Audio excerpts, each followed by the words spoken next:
This is guy Ilia Topuria, and Ilia Topuria is one of the absolute best fighters in the world. He's the current UFC featherweight champion. The dude is just phenomenal. But when one of the things that's phenomenal about him is his technique. His technique is...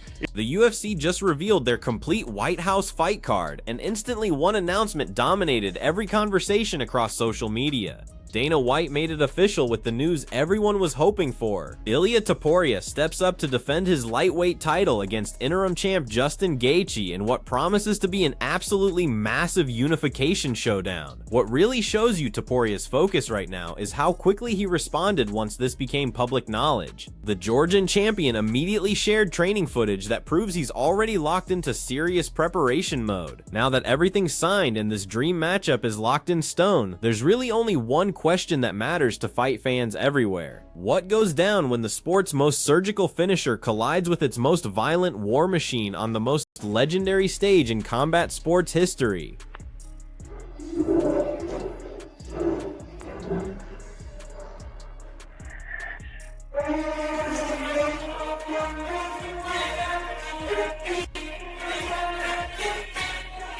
Those early glimpses from Topuria's training camp reveal way more than you might think at first glance. This isn't some chaotic gym war designed for social media attention. Instead, you're watching technically perfect striking combinations flow seamlessly together, precise movement patterns that prioritize angles and positioning over raw power, controlled sparring sessions where timing and counterpunching take center stage rather than just trying to hurt your training partners. This looks nothing like a desperate fighter trying to prove how tough he is by brawling in practice. This is methodical championship preparation from someone who already knows exactly which skills need the most attention before the real intensity kicks in closer to fight week.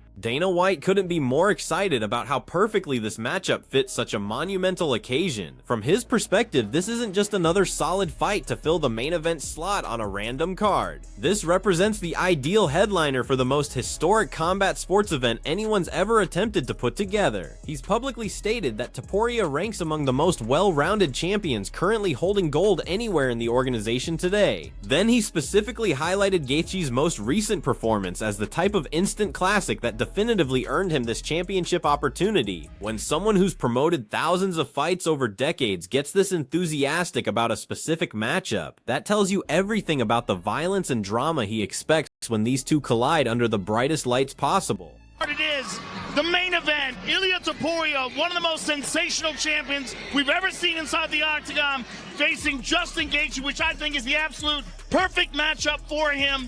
Justin deserves it after the Paddy Pimblett fight.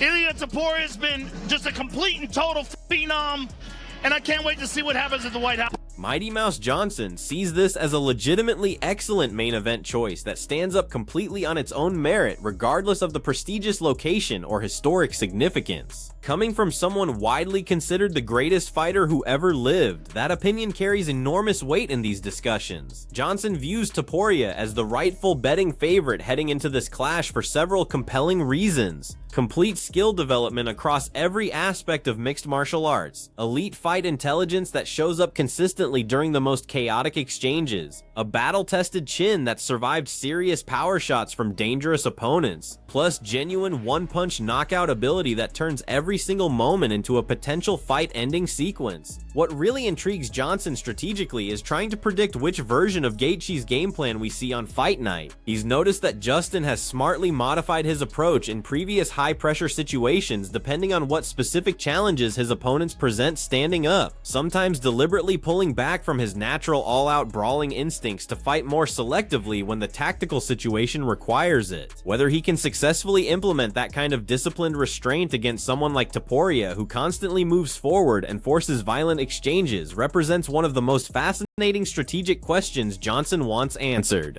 Let's talk about the fights, okay? The main event is Justin Gaethje taking on Ilia Topuria. I like that fight. I think it's a great fight. I think the biggest thing, like off the top of my head, I think Ilia Topuria knocks him out. But I do see a world where Justin Gaethje could knock him out as well. But Ilia Topuria is so damn good and his IQ is really high and he can take a shot and he damn well can give a shot. But the other flip side of this, what makes me excited, is to see how Justin Gaethje approaches it after spending time with him playing football. Because when he was talking about Paddy Pimblett, he was like, well, Paddy can't kick, so I was okay going into his power. How will he approach this fight against Ilia Topuria with someone who can kick and has a lot of power? Ariel Helwani has completely rejected the growing narrative that this entire card somehow represents a major disappointment simply because it doesn't feature an unrealistic mountain of simultaneous title fights. His argument makes perfect sense when you consider how wildly unrealistic fan expectations became once people started fantasizing about 7 or 8 championship belts being defended on the same night, something that was never even remotely possible given existing contract obligations, champion scheduling conflicts, and basic promotional logistics that govern how these events actually get built. 2 title fights. It was not the 7 to 8 title fights as was initially promised. It's a marquee main event. I know that there are some people who are upset. I know that there are some people who are trying to say like, hey, this is a letdown. This is an incredible 6-fight card. And it was never going to be 7 to 8 title fights. That was never going to happen. That would screw up the rest of their schedule. Ilia Topuria coming back against Justin Gaethje is a massive, massive fight. It is a marquee fight. It is one of the biggest fights of the year. Topuria coming back after everything he's been through, almost exactly a year between fights, is a very big deal. Pereira being on. Helwani also revealed fascinating behind-the-scenes details about how remarkably fast this specific matchup actually came together once it became the focus. According to his sources deep inside the promotion, the UFC originally pursued several much bigger super fights first, chasing marquee names and trying to land dream matchups that would break the internet. But those negotiations repeatedly stalled out when financial terms couldn't be agreed upon by all parties involved. Once those preferred options officially died and time started running short, they suddenly faced enormous pressure to avoid leaving such a historic event without a compelling centerpiece that could carry the promotional weight. In that high-pressure scramble to save the main event, securing a legitimate unification bout between these two champions didn't just solve their immediate matchmaking problem, it actually elevated the entire card by giving it exactly the kind of high-stakes drama that such a momentous occasion deserved from the beginning. Of skepticism. And I also know that Topuria versus Gaethje happened rather quickly as well. And so my feeling is, and I just want to say, the UFC put the fear of God in every MMA manager out there. Like I'm not really in the fight breaking news business anymore, but I did poke around in the dying days. Once Dana White said that they had to, I wanted to see what was up. I even told guys like, I don't even care. Like, I'm not trying to break this. I'm just curious. That's the God's honest truth. They put the fear of God in these managers, and they've been doing this for a long time, but never. MMA Guru has aggressively shot down the absurd conspiracy theories floating around certain corners of social media. Some fans kept insisting that the UFC would never allow Gaethje to lose as the American representative in a White House main event, implying some kind of predetermined outcome or behind-the-scenes interference. He dismisses that nonsense completely as paranoid fantasy with zero basis in reality. From his analytical perspective, if this fight unfolds according to current form and realistic expectations, Topuria should absolutely be favored to get his hand raised. He's considerably younger, obviously in his physical prime, and possesses legitimate one-shot finishing power in both hands that can change everything in a heartbeat. All factors that Gaethje clearly understands he must account for strategically. But Guru also completely understands why Justin genuinely believes he can pull off the upset here. His relentless forward pressure creates constant opportunities for exchanges while never allowing opponents comfortable distance to operate, which guarantees this will be absolutely insane from the opening bell and could realistically end in spectacular fashion the moment Topuria finds his range and connects clean. They're never going to have a US fighter lose in the main event. Yeah, they are. Justin Gaethje's going to lose to Ilia Topuria in the main event in the White House. If he pulls it off, it'll be cinema, okay? And I'll assume that the rig is in. And Topuria has been paid $10 million to make the US look good on the world stage. Because Gaethje, he's the All-American. He's red, white, he bleeds red, white, and blue, brother. You know what I mean? He's going to be there. He's the only American that's even in conversations to ever be in a title fight. Unless they did Yan O'Malley too. Which people would still complain about, by the way, but it's the only other way they could have a US fighter in a title fight. Jones was never coming back. But Topuria Gaethje's a sick fight. Amazing fight. Love it. I think it's great as the main event of this White House card. But we could have done with a stronger undercard. Gaethje revealed that the exact moment this fight became official, his training camp immediately shifted into the next gear without any downtime whatsoever. He refused to take an extended break or ease slowly back into serious preparation. Instead, he wanted to maintain momentum and sharpness by rolling directly from focused training into even more intense focused training. For Justin personally, this opportunity represents something far more meaningful than simply adding another championship belt to his collection. He speaks passionately about his humble small-town Arizona upbringing, his family's working-class copper mining heritage that instilled his legendary work ethic, and how the chance to represent his country while competing on the actual White House grounds feels like a once-in-a-lifetime honor that goes way beyond sports. This isn't merely a huge title unification opportunity, this isn't an unprecedented chance to represent his roots, his values, and everyone who helped shape him into the fighter he became on a stage that literally no combat athlete in history has ever experienced before. Map out for you, what's the plan? Yeah, I mean, it starts now. I mean, I'm going home tomorrow, and Monday I'll be in the gym, you know, back. I've had my chef with me since the last fight. I knew this was coming, so, you know, I was not too banged up after last fight, thankfully, and I'm ready to go. Justin, ready to get back into work. Obviously, you're fighting for the undisputed championship of the world. Yeah. That's insane. But as a proud American, what does it mean to be main event at Freedom 250 at the White House? What does that mean to you personally? Yeah, I mean, I can be as cliche as you want me to be. I mean, this is this is huge. You know, this is you know, coming from such a small town in the United States, southeastern Arizona. You know, from a copper mining family. I love this country. I've loved it. You know, you grow up representing your small town, you know, your mascot at school, and then it was college, and now I get to represent this country. So I mean, this is special to me. It's such a great honor and opportunity to highlight, you know, to finish or you know, not finish, but the end of my career has been so special. The caliber of fighters such as this guy that I have fought since the beginning has been incredible. And to see my story come you know, in full circle like this and get an opportunity like this to be a headline of UFC 300, to be the headline of the UFC Paramount premiere, and to get this opportunity, you know, shows that, you know, I'm something special when I'm in there. And I believe I'm the most exciting guy that's in that. When Gaethje analyzes the specific tactical puzzle he needs to solve to emerge victorious, he keeps returning to the same central strategic concern repeatedly: Topuria's exceptional timing and distance control when exchanges heat up. He definitely respects the knockout power and knows that threat is completely real and dangerous. But the aspect that concerns him most strategically is how consistently and precisely Ilia finds his target even under intense pressure. In his experienced assessment, the path to victory isn't simply about absorbing shots and firing back harder in wild exchanges. Success requires actively disrupting those timing reads before they can develop, never allowing Topuria to get comfortable enough or settled enough to dial in that pinpoint accuracy that makes him so lethal. Even when reporters try steering conversations toward the emotional significance and historic nature of potentially raising a championship belt at the White House, Gaethje immediately redirects everything back to that fundamental tactical challenge he knows will ultimately decide who wins and who loses. His technical abilities, I mean, he fights a very good fight. You know, he does a very good job of controlling distance. His footwork is special, and that's going to be the biggest task for me, is to control his feet and control distance and not let him, you know, find those power shots. There's no doubt he hits hard, and I obviously hit hard as well, but timing is everything. The reason his shots are so effective is because his timing is so perfect, and I'm going to have to disrupt that timing. Go ahead, please, Kate. Well, I was just going to say, just real quick, have you spoken to your family since the news dropped? So my mom, Wraps the undisputed lightweight championship around your waist. That would be special, but not as special as accomplishing what I set out to accomplish when I started this journey, and that is to become the undisputed champion.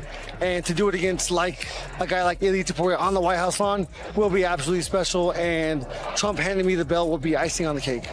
Well, congrats. Absolutely. We are super excited for you. Oscar Willis believes Gaethje makes tremendous sense as the main event selection for a fight card so heavily connected to the White House and overflowing with American patriotic symbolism. Having a legitimate all-American warrior like Justin in the headline spot feels perfectly appropriate thematically for this type of occasion. Even though betting odds and expert analysis clearly establish him as the underdog walking into this fight, Willis still considers it excellent matchmaking that captures the spirit of the moment. Topuria deserves favorite status in most knowledgeable observers' opinions based on recent performances and current momentum, but Gaethje's proven fighting style and extensively tested championship-level resume make it absolutely impossible to write him off completely. Theme of the whole event, I think you can say what you want about Justin's chances in that fight. Obviously, a lot of people have him as the underdog, quite a favorable, quite a significant one against Ilia. But if you're going to go for the whole American vibe of fucking fly over jets and all the rest of it, Justin Gaethje probably makes sense, right? So I think that fight is good. It's thematically correct. And let's say Justin, pulls off the upset. I mean, possibly one of the greatest moments in UFC history for the American fan base anyway. So I don't really hate that fight. And Luke Thomas views this matchup as something the lightweight division basically demanded through natural competitive progression and ranking hierarchy. With Topuria holding the undisputed championship and Gaethje carrying interim gold, he argues there's really no other logical alternative that makes any sense whatsoever. The division's next step practically writes itself when you examine the current landscape objectively. In his straightforward assessment, when you have two champions in the identical weight class, the cleanest and most obvious solution is completely apparent. Put both fighters in the octagon together and determine definitively who deserves to be called the division's true king. Willis suspects that Topuria vs. Gaethje wasn't the original primary plan for this main event slot, and that the UFC initially envisioned a completely different super fight for the White House Spectacular. When that preferred option collapsed for whatever reasons occurred behind closed doors, they needed to pivot quickly and identify an alternative. This unification bout represented the highest stakes, highest quality matchup they could realistically secure and finalize within the compressed timeline they were working with. that is for the first one. Sorry, years of abuse. So we do this, we react. Ilia Topuria versus Justin Gaethje is the main event in Washington, D.C. for the Freedom Fights 250, the American-themed event at the White House. We'll go through it sort of line by line. I don't want to reveal too much because I want to ask Dana about this at the press conference. I don't think this was the original main event they had. I think yesterday that fight fell out. I think they had alternate plans for Ilia, and for whatever reason they had to pivot, and I believe they finally got something done with Ilia to accept the Justin Gaethje fight at the White House. I think if you look at the American theme of the whole event, I think you can say what you want. Thomas also emphasizes that the practical circumstances of how this came together doesn't diminish its entertainment value or appeal for fight fans whatsoever. Topuria enters this contest riding an incredible streak of absolutely brutal finishes and building momentum that has analysts calling him a future pound-for-pound elite talent. Gaethje's entire professional career has been constructed on the foundation of instant classics, non-stop action, and consistent fight-of-the-night level entertainment that leaves crowds on their feet screaming. That compelling combination of surgical efficiency meeting controlled chaos is exactly why Luke confidently expects this matchup to produce serious fireworks and unforgettable moments regardless of where it takes place or under what circumstances. Ilia Topuria versus Justin Gaethje. Of all the available choices that they have, yes, would have been great to have, Ilia versus Arman or Ilia versus Islam, sure.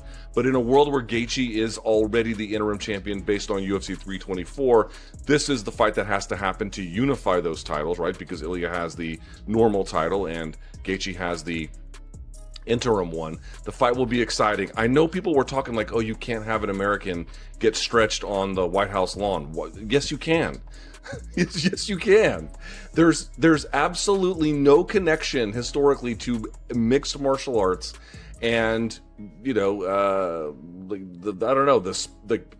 patriotic trimmings generally. More to the point, like, this is an important fight. You've got an American in it, and if Ilia wins, you're now putting over on one of your sort of more significant cards one of the most important guys currently on your roster, and maybe for the future of it. James Lynch interprets the situation identically when examining the matchmaking mathematics involved here. Once Gaethje officially captured interim championship gold by surviving that absolute war, this unification bout became the obvious and frankly only sensible main event option available, whether casual fans preferred other potential names being discussed or not. He completely acknowledges that certain passionate fans were loudly demanding contenders like Arman Sarukian should jump the line and received the title shot based on impressive winning streaks. But from traditional matchmaking logic and established championship protocols that have always governed this sport, the interim champion fights the undisputed champion next to unify both belts. That's the established pecking order that everyone understands. That's exactly why Lynch and others who comprehend ranking hierarchy saw Topuria versus Gaethje landing on the White House card as completely predictable rather than surprising news. Or surprising. First with the main event of Topuria and Gaethje. So Alvaro Cornameno, who I mentioned a couple weeks back, looks like he was wrong about that report because he thought this fight might not happen on the White House card. It is. Maybe something changed. I don't know. But yeah, this is a great main event for the card. Everyone's excited. You know, a lot of people feel like it should be Arman and Ilia, but obviously Gaethje won the interim title, so he's up next. He's going to fight Ilia Topuria in this fight, so that makes sense. All of that context and all these different perspectives explain precisely why this single matchup carries the entire card's excitement and anticipation without requiring additional star power or depth.